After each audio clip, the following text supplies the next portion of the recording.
साक्षात् परब्रह्म तस्मै श्री गुरुवे नमः।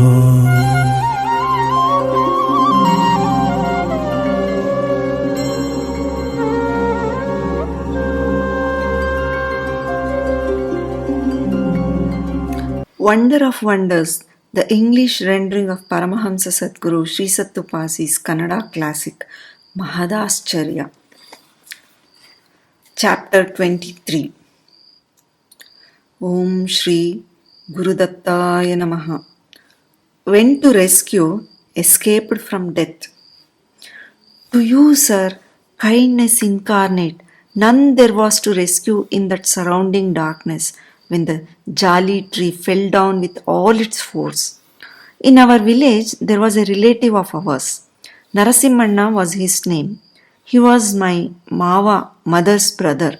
He had two sons, Chandranna and Govindappa. They were as yet very young.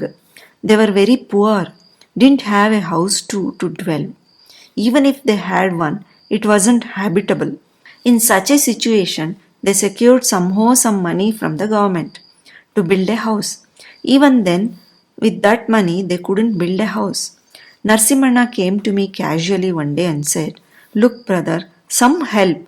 Somehow we have made ready stones and mud. Walls we erect by ourselves. We need doors, threshold, and coals.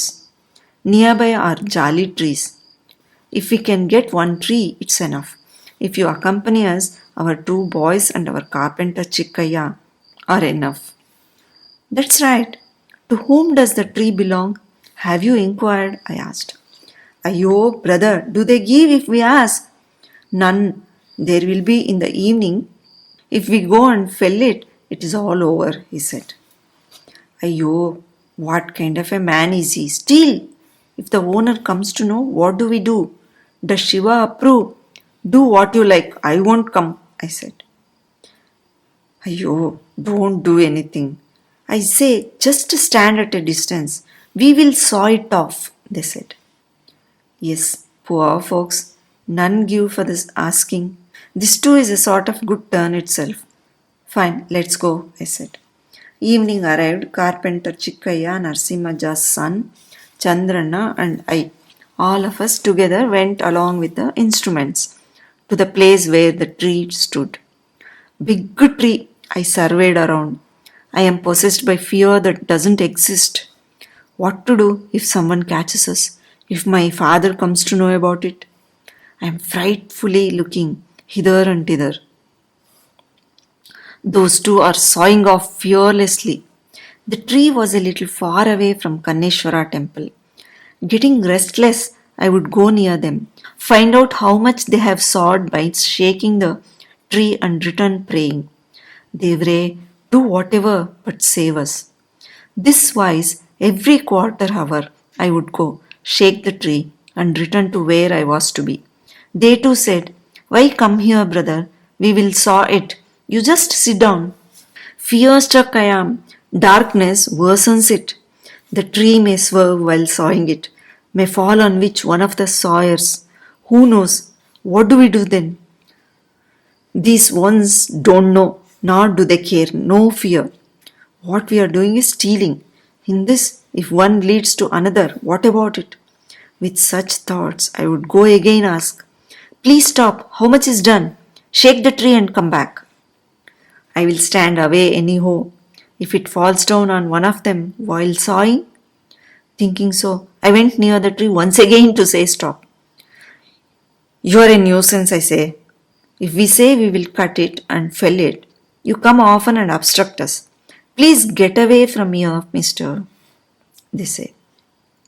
"All right, there is a bit remaining.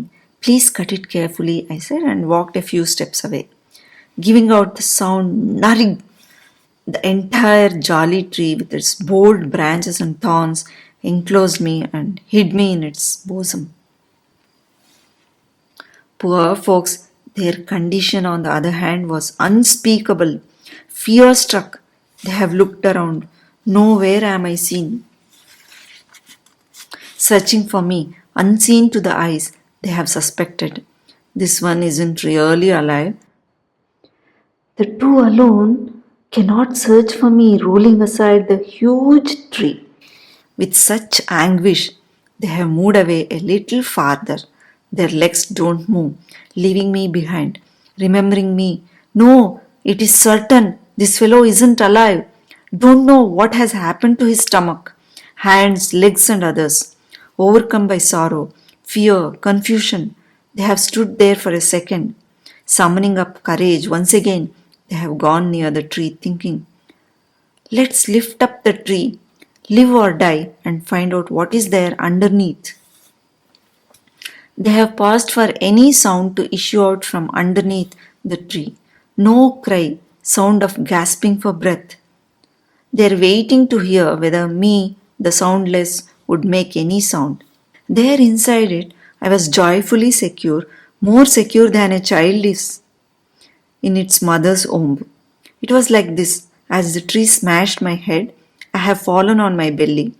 I have felt no weight at all, although the whole tree is on me. Inside there is aparimita, infinite light and sound unimaginable. The pleasant buzz of Om. I didn't feel like coming out, I just was.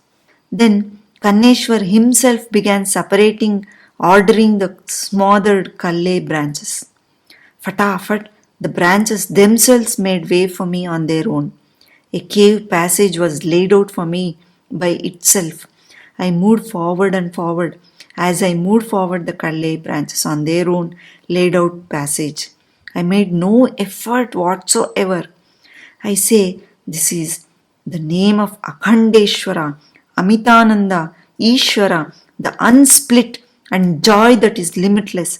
Fear no such a thing at all from the very beginning. This wise out, I came out. Both of them came running to me and asked, how are you? What happened? Nothing has happened. Don't fear for me. Look at me, I said, and stood up showing my legs, hands and stomach. How do I look? I asked. It's over now. It's our good fortune. Come on, let's go. No wood, no udasilu, they said. No, that isn't permissible. Go empty handed? When you have come seeking help, go, get going. Cut whichever one you want. I made them cut logs without letting them go. Making them carry the logs, I made them move. I carried the saw and the pickaxe. A distressed Narsimajja, he came out of his house to receive me. Someone will see to transporting the log home, he said, and threw away the logs to the Honge Grove. We went to Badagi Chikkaya, the carpenter's house. In those days, electricity connected houses were a rarity. Chikkaya, with a lamp in his hand, said, Mister, let me see whether any thorn is struck. Please lie down. I laid down on my stomach. He has found thorns stuck all along, from my back, calf muscle, neck,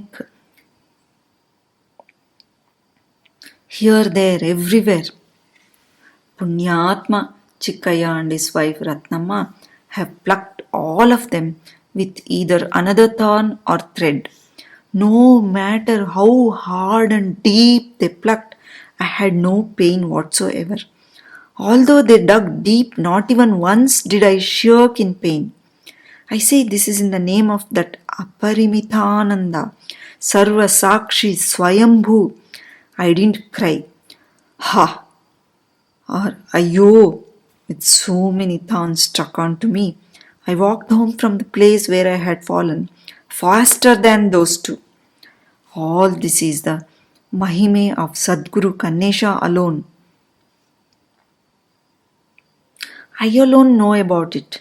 The other two, who were witnesses to this scene, didn't find it awesome. They were satisfied that this was an escape from a fatal accident. They didn't find Paramascharya in this. It did not strike them that divine power was unsurpassable. Om Tat Sat. Om Tat Sat. Om Tat Sat.